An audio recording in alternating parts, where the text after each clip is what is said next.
बिस्मिल्लाहिर्रहमानिर्रहीम। Welcome to math knowledge with Shahid Hussain, FSc mathematics first year. आज हमारा लेक्चर है 58 और चैप्टर नंबर 2 इस वक्त हमारा हो रहा है, ऑलमोस्ट कंप्लीट हो चुका है ये चैप्टर। इसका अब है एक थ्योरम,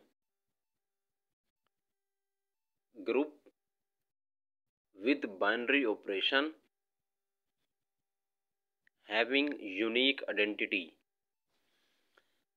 किसी भी सेट में अंडर एडिशन या अंडर मल्टीप्लिकेशन या कोई भी ऑपरेशन हो, आइडेंटिटी एलिमेंट सिर्फ एक ही होता है, यूनिक होता है। मैं आपके सामने एग्जांपल बताता हूँ, जैसे कि नेचुरल नंबर है ना, नेचुरल नंबर में कौन कौन से एलिमेंट्स होते हैं? 1, 2, 3 and so on. Under multiplication natural number में आइडेंटिटी एलिमेंट सिर्फ एक ही होता है। कौन सा है वो? 1 है, ये लिखा हुआ है 1। अंडर एडिशन इसमें आइडेंटिटी होती नहीं है, क्योंकि अंडर एडिशन आइडेंटिटी 0 होती है। ठीक हो गया? तो हर सेट में एक ऑपरेशन, एक बाइनरी ऑपरेशन के हिसाब से आइडेंटिटी एलिमेंट सिर्फ एक ही नंबर होता है। ठीक है, ज़्यादा नहीं हो सकता। यही यहाँ पर हमने प्रूफ करना है कि अगर कोई ग्रुप है, कोई सेट है, किसी बाइनरी ऑपरेशन के हिसाब से अंडर एडिशन या अंडर मल्टीप्लिकेशन, किसी एक के हिसाब से। बाइनरी ऑपरेशन का मतलब, इस बाइनरी ऑपरेशन स्टार का मतलब है या तो अंडर एडिशन होगा या फिर अंडर मल्टीप्लिकेशन होगा, कोई एक होगा। ठीक हो गया? तो उस सेट में आइडेंटिटी एलिमेंट अगर ई है तो वो यूनिक होनी चाहिए, एक ही होनी चाहिए, कोई और ना हो। हर सेट में अंडर एडिशन आइडेंटिटी एलिमेंट सिर्फ एक ही होती है और अंडर मल्टीप्लिकेशन भी आइडेंटिटी एलिमेंट सिर्फ एक ही होती है। ठीक हो गया? हमने प्रूफ करना है कि वो एक ही होती है। अब हम कैसे प्रूफ करेंगे? हम कहते हैं एक नहीं होती, दो होती हैं। लेट, हम कहते हैं कि दो आइडेंटिटीज हैं। Let there are two identities. हम कहते हैं दो आइडेंटिटीज हैं, two identities, e and e prime. ठीक हो गया? Belongs to G. हम कहते हैं इस जी ग्रुप में, जी में आइडेंटिटीज दो हैं, ई और ई प्राइम। अब हमने क्या प्रूफ करना है? वी विल प्रूव दैट,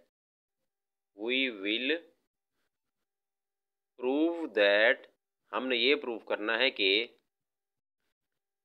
ई और ई प्राइम, ये दोनों आइडेंटिटीज जो हैं ये बराबर एक होनी चाहिए, डिफरेंट ना हो, दोनों सेम होनी चाहिए। अब हमने ये प्रूफ करना है, तो यूनिकनेस हमारी प्रूफ हो जाएगी। चलें भैया, प्रूफ हम शुरू करते हैं। देखिएगा, अगर हम आइडेंटिटी को, ई को अगर ई प्राइम से अप्लाई करें अंडर दिस बाइनरी ऑपरेशन, ठीक है, हम कहते हैं इस केस में ई आइडेंटिटी है, ई इज आइडेंटिटी। हम दो केस बना लेते हैं,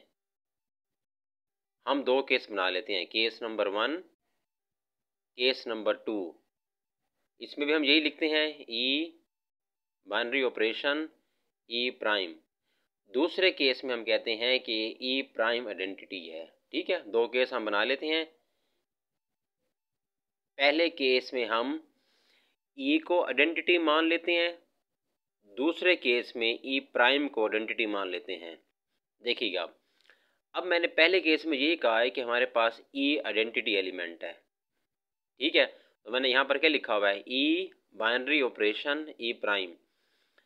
अगर ई आइडेंटिटी एलिमेंट है तो ई देखें लेफ्ट पे लिखा हुआ है, मैं ई को राइट पे भी लिख सकता हूँ, मतलब इस तरह भी लिख सकता हूँ ई प्राइम बाइनरी ऑपरेशन ई, क्योंकि लेफ़्ट और राइट आइडेंटिटी इक्वल होती है।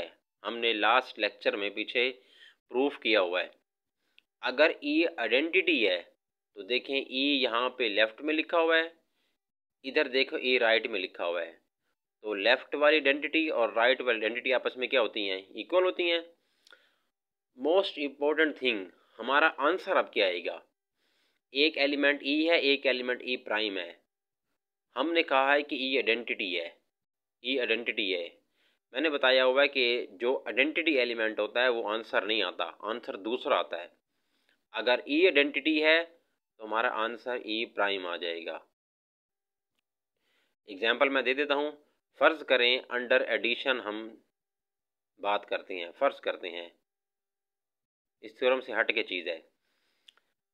Under addition identity element zero होता है, तो ज़ीरो को आप किसी दूसरे नंबर में ऐड करें, क्या आंसर आएगा? ज़ीरो आइडेंटिटी है, आंसर ज़ीरो नहीं आएगा, आंसर 2 आएगा। जो आइडेंटिटी एलिमेंट होता है वो आंसर नहीं आता, दूसरा आंसर आता है। तो हमने अगर ई को आइडेंटिटी मान लिया है तो आंसर दूसरा आएगा, ई प्राइम आ जाएगा। ठीक होगी बात? दूसरे केस में मैंने देखें सेम लिख दी है।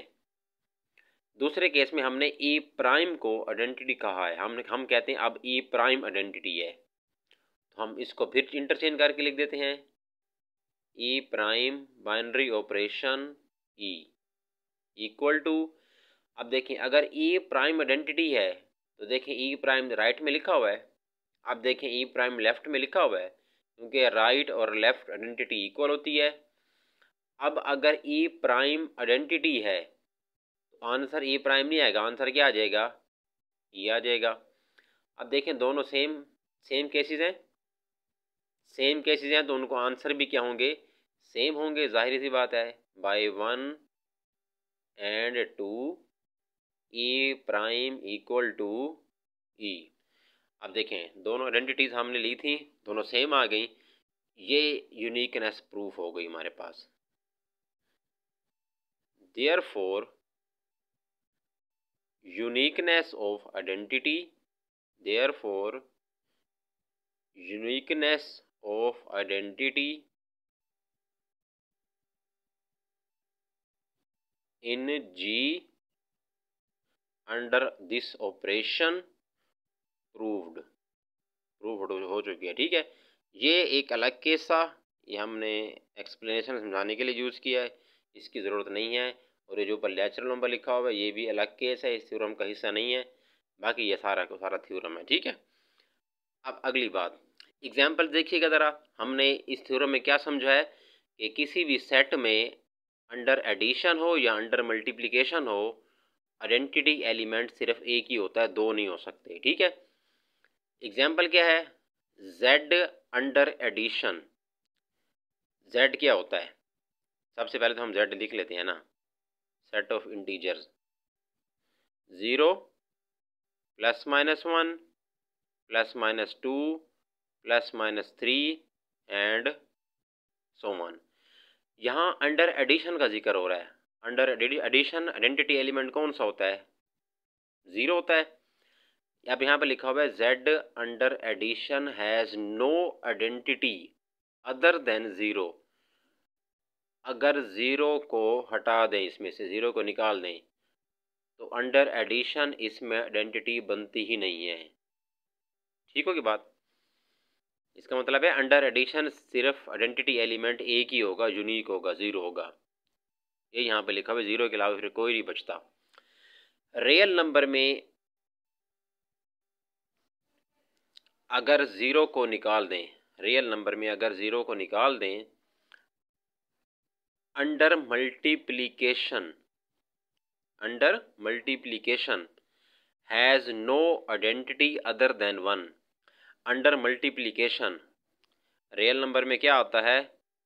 रैशनल नंबर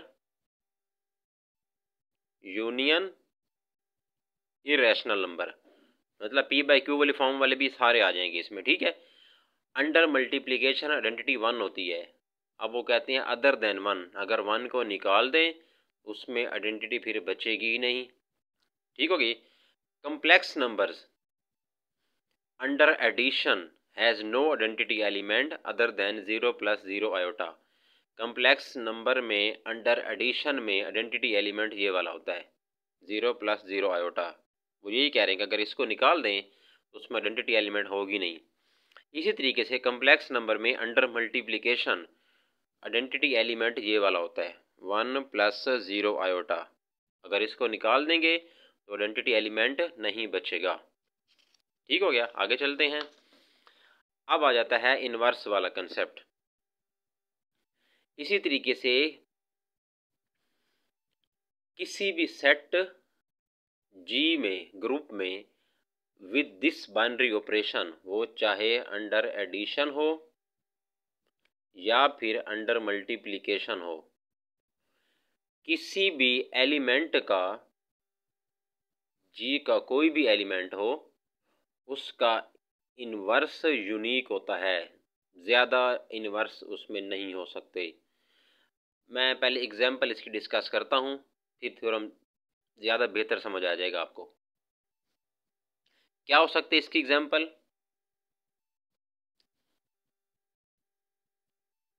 पहली example, in a group set of integers under addition, inverse of 1 is -1। मैंने आपको लास्ट लेक्चर में भी बताया था कि एडिशन के हिसाब से किसी भी नंबर का इनवर्स उसका साइन चेंज कर दें। 1 का इनवर्स -1 होगा, माइनस का इनवर्स 1 होगा। अब यूनिकनेस इसमें क्या चीज़ है? 1 का इनवर्स सिर्फ -1 ही है। 1 का इनवर्स और कोई भी नहीं हो सकता। यूनिकनेस यही तो होता है, किसी भी नंबर का इनवर्स एक ही हो, कोई इसके अलावा 1 का इनवर्स कोई और नहीं हो सकता। 1 का इनवर्स सिर्फ यही होगा, -1। ठीक हो गया।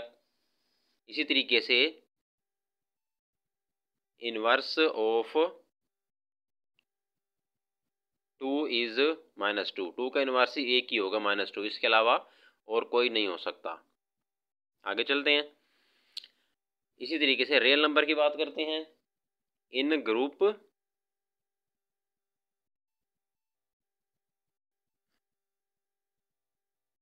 Set of real numbers -0 under multiplication, real number में से अगर 0 को निकाल दें तो अंडर मल्टीप्लिकेशन ये ग्रुप बनाएगा। ठीक हो गया। अब देखने वाली बात क्या है इसमें, इनवर्स ऑफ 3 इज 1/3। मल्टीप्लिकेशन में मैंने बताया था कि किसी भी नंबर का इनवर्स उसका रेसिप्रोकल होता है। 3 का इनवर्स क्या होगा? 1/3 होगा। अब 3 का इनवर्स इसके अलावा और कोई भी नहीं हो सकता, एक ही होगा। ठीक होगी बात। ये इसकी सिंपल सी एग्जांपल्स हैं। अब हम इसको प्रूफ भी करते हैं जनरल मेथड से। देखिएगा, हमारे पास एक ग्रुप जी है, अंडर दिस ऑपरेशन एलिमेंट हमारे पास ए है। यूनिकनेस प्रूफ करनी है, हमने कहा है कि इनवर्स एक है। हम कहते हैं ए के इनवर्स 2 हैं। लेट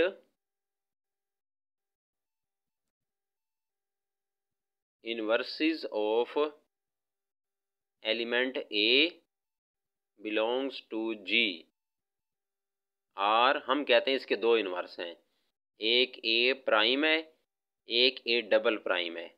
हम कहते हैं ए के 2 इनवर्स हैं, एक नहीं है। ठीक है। अब हमने फिर प्रूफ क्या करना होगा? वी विल प्रूव दैट हम प्रूफ ये करके दिखाएंगे इसमें a single dash equal to a double dash. हमने ये प्रूफ करके दिखाएंगे ये दोनों आपस में क्या आते हैं? इक्वल आते हैं। अब हम यूज करते हैं इसमें associative law. Associative law group में सेटिस्फाइड होता है। ठीक है, अंडर एडिशन हो या अंडर मल्टीप्लिकेशन हो। अब ये भी याद रखनी है, यहाँ पर ये जो साइन है ना, ये सिर्फ अंडर एडिशन और मल्टीप्लिकेशन है, कोई और ऑपरेशन नहीं होगा, माइनस वाला वगैरह नहीं होगा। ठीक है। By associativity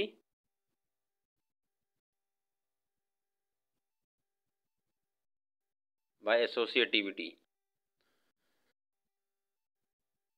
a single dash binary operation bracket a binary operation a double dash equal to a single dash binary operation a element binary operation a double dash.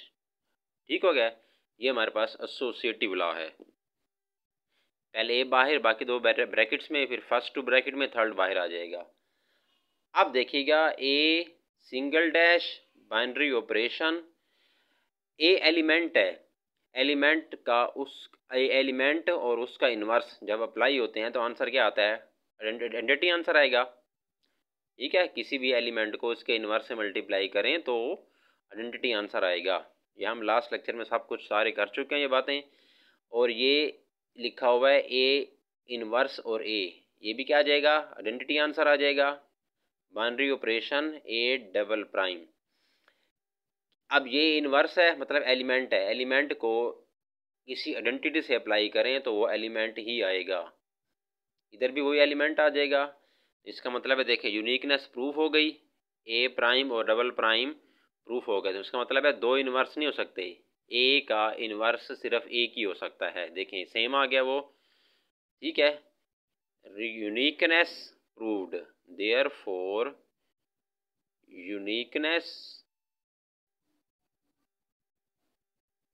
uniqueness of inverse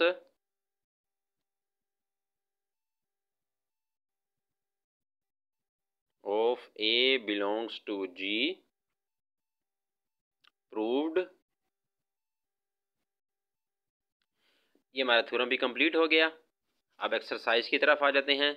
देखिएगा exercise, ये last exercise है 2.8। इसका एक question हम करते हैं, question number 6। G is a group under the operation star, any two elements belongs to G, find the solutions of the equations। ये दो इक्वेशंस हैं, इनके हमने सोल्यूशन फाइंड करने हैं। हम यहाँ से शुरू करते हैं, a star of x equal to b, यहाँ से हम शुरू करते हैं पहले। ठीक है, फर्स्ट पार्ट ये समझ लें, ये फर्स्ट पार्ट है हमारा। इसका सोल्यूशन फाइंड, सोल्यूशन का मतलब क्या है कि हमने एक्स की वैल्यू फाइंड करनी है। तो क्या करेंगे हम, देखिए हम इसको सोल्व करते हैं। A binary operation of x equal to B, दोनों साइड्स पे हम ए इनवर्स अप्लाई करते हैं, दोनों साइड्स पे हम ए इनवर्स अप्लाई करते हैं under this binary operation. Left side पे इनवर्स अप्लाई किया, इधर भी लेफ्ट साइड पे हम इनवर्स अप्लाई करेंगे। हमने एक्स की वैल्यू फाइंड करनी है। ठीक है, दोनों तरफ हमने इनवर्स अप्लाई कर दिया। इनवर्स एग्जिस्ट करेगा, दोनों तरफ इनवर्स अप्लाई किया। क्यों इनवर्स एग्जिस्ट करेगा? बिकॉज, हम रीज़न देंगे सामने, because a belongs to G so it's inverse exist. अगर ए ग्रुप को बिलोंग करता है तो उसका इनवर्स भी एग्जिस्ट करेगा। ठीक होगी बात, इसको हटा देते हैं बिकॉज आगे। अब देखें, अब इसमें हम एसोसिएटिव लॉ यूज़ करेंगे। ए inverse binary operation of a और स्टेरिक या star x equal to A inverse binary operation of b आ जाएगा। एसोसिएटिव लॉ यूज़ किया हमने। ठीक है, एसोसिएटिव लॉ।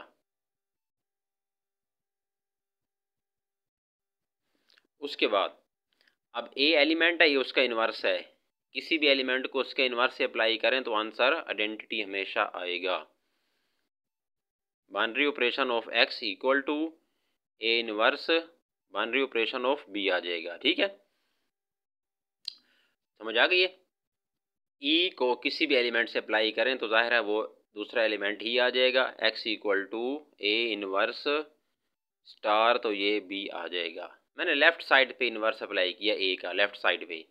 ये हो गया इसका फर्स्ट पार्ट कंप्लीट। अब आ जाते हैं सेकंड पार्ट की तरफ। इसका सेकंड पार्ट भी इसी तरह का ही है, सेम कंसेप्ट है, same method. X binary operation A equal to B. अब देखिए इसमें ए राइट साइड पे है, तो देखिए अब इसमें क्या करेंगे हम, X binary operation of A equal to B. अब हम इसमें राइट साइड से इनवर्स अप्लाई करेंगे। ए inverse binary operation of A inverse, ठीक है। रीज़न वही लिखेंगे जो ऊपर लिखी हुई थी, सेम रीज़न। यहाँ पर एसोसिएटिवली यूज़ करेंगे। X binary operation a binary operation a inverse equal to b binary operation a inverse आ जाएगा। एसोसिएटिव लाएगा जैसे हमने ऊपर लिखा है एसोसिएटिव ला, यहाँ पर भी वही लिखेंगे। X binary operation of a और ए इनवर्स ई आ जाएगा। ठीक हो गया। सेम सेम सब कुछ वही का वही है, सिर्फ वो लेफ्ट साइड पे इनवर्स अप्लाई किया था, यहाँ पर राइट साइड अप्लाई किया मैंने। एक्स ई का मतलब है एक्स आ जाएगा, b binary operation of A inverse आ जाएगा। फर्स्ट वाले में ये आंसर आ जाएगा एक्स का, ए इनवर्स भी। सेकंड वाले में आंसर आ जाएगा X equal to B A inverse. देखने में ठीक हो गया। हमने इसको जर्नली प्रूफ करना है। ये अंडर एडिशन या अंडर मल्टीप्लिकेशन दोनों ही हो सकता है। हमने इसको देखें जनरल फॉर्म में यूज़ किया है हमने, ना हमने एडिशन ना हमने मल्टीप्लिकेशन वाला कंसेप्ट यूज़ किया है। ठीक है, एट अ टाइम दोनों ही यूज़ हुए। ये हमारा क्वेश्चन कंप्लीट हो गया। नेक्स्ट क्वेश्चन जो है इसके हम नेक्स्ट लेक्चर में कंप्लीट करेंगे। तब तक के लिए अल्लाह हाफ़िज़।